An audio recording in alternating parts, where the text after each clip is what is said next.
Police, held a media briefing in which he made public serious allegations about the existence and operation of a sophisticated criminal syndicate that has allegedly infiltrated law enforcement and intelligence structures in our country.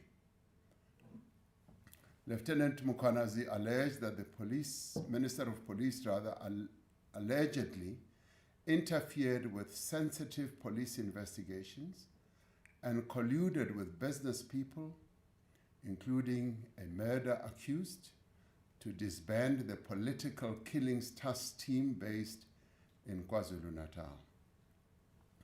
Lieutenant General Mkhwanazi also said that a police investigation by the task team that was operating in Gauteng unmasked a syndicate controlled by a drug cartel, which involves politicians, law enforcement officials from the South African Police Service, Metro Police, Correctional Services, prosecutors, and the judiciary, as well as business people. The allegations made in this media briefing raise serious concern around our Constitution, the rule of law, and national security. These allegations, if proven true, threaten to undermine the confidence of South Africans in the ability of the South African Police Service to protect them and to effectively fight crime and corruption. South Africans are concerned about corruption and the rise of criminality in our country, which manifests itself in the killing of innocent people, gender-based violence, gang violence, kidnappings, construction mafia criminality, and in many other ways. As we intensify the fight against crime, it is vital that we safeguard the integrity and credibility of the police and other law enforcement agencies. These allegations, therefore, call for an urgent and comprehensive investigation. To address these allegations and the implications of these allegations, I'm establishing a Judicial Commission of Enquiry that will be chaired by Acting Deputy Chief Justice Mbuyisile Madlanga. Justice Madlanga will be assisted by Advocate Sesi Baloyi, Senior Counsel, and Advocate Sandile Khumalo, Senior Counsel. The Commission will investigate allegations relating to the infiltration of law enforcement, intelligence, and associated institutions within the criminal justice system by criminal syndicates. Among the allegations that the Commission may investigate, criminal offenses and intimidation, victimization or targeted removal of whistleblowers or officials that are resisting criminal influence.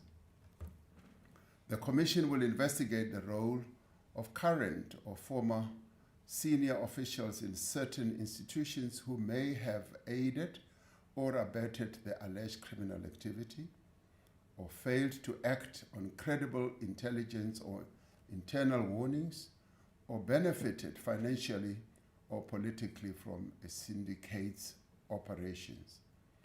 These institutions are the South African Police Service, the National Prosecuting Authority, State Security Agency, the Judiciary and the Magistracy, and the Metropolitan Police Departments of Johannesburg, Ekurhuleni, and Tshwane.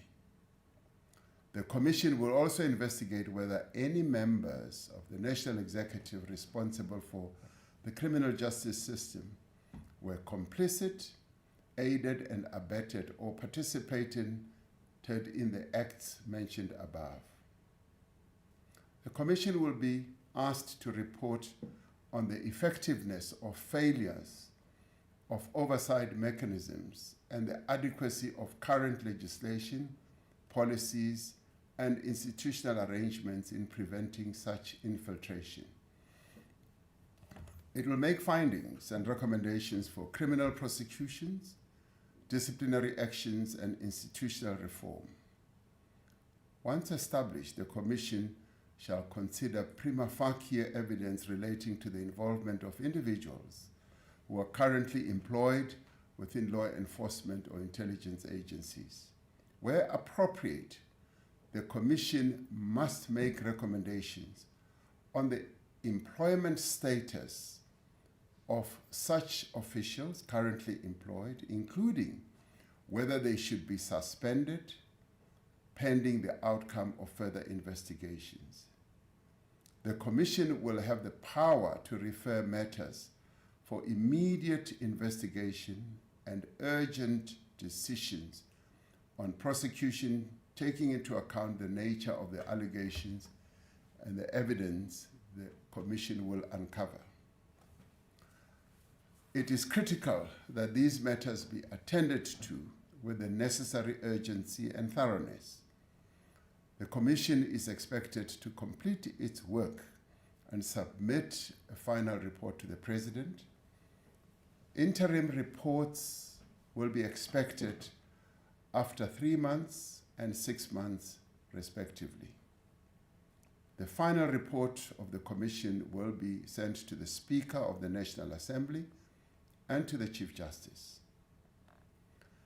Acting Deputy Chief Justice Madlanga is retiring from the Constitutional Court at the end of July 2025 after years of distinguished service, and will therefore be able to give his full attention and time to the work of this Commission. In order for the Commission to execute its functions effectively, I have decided to put the Minister of Police, Mr. Senzo Mchunu, on leave of absence with immediate effect. The Minister has undertaken to give his full cooperation to the Commission to enable it to work properly. I have decided to appoint Professor Firoz Kachalia as Acting Minister of Police. Professor Kachalia is currently a Professor of Law at the University of the Witwatersrand and is the Chairperson of the National Anti-Corruption Advisory Council. He previously served as an MEC of Community Safety in Gauteng. I'm appointing Professor Kachalia in terms of Section 91(3) subsection C of the Constitution, which empowers the Constitution to select no more than 2 ministers from outside the National Assembly. Professor Kachalia will be retiring from his current position at the University of Witwatersrand at the end of July this year. I will, in the interim, appoint an acting minister from within Cabinet until Professor Kachalia takes up his post at the beginning of August. The interregnum, therefore, will be just a little over 2 weeks. This commission is being established against the backdrop of significant progress that has been made in rebuilding and strengthening our country's law enforcement agencies and security services. In recent years, the South African Police Service, the Special Investigating Unit, the SIU, and the Asset Forfeiture Unit and other bodies have been making great progress and inroads in the fight against organized crime and corruption. It is essential that we maintain this momentum and that we intensify the work that is currently underway. We will ensure that the South African Police Service and other law enforcement agencies continue to function without hindrance as the Commission undertakes its work. I call on all members of our law enforcement agencies, as well as security services, to remain steadfast in upholding the rule of law of our country and adhering to their code of conduct. I therefore call on all South Africans to support the Commission in the work that it is going to do where appropriate, and to provide any information or assistance the Commission may require. In establishing this Commission of Inquiry, we are affirming our commitment to the rule of law, to transparency, and to accountability. And we are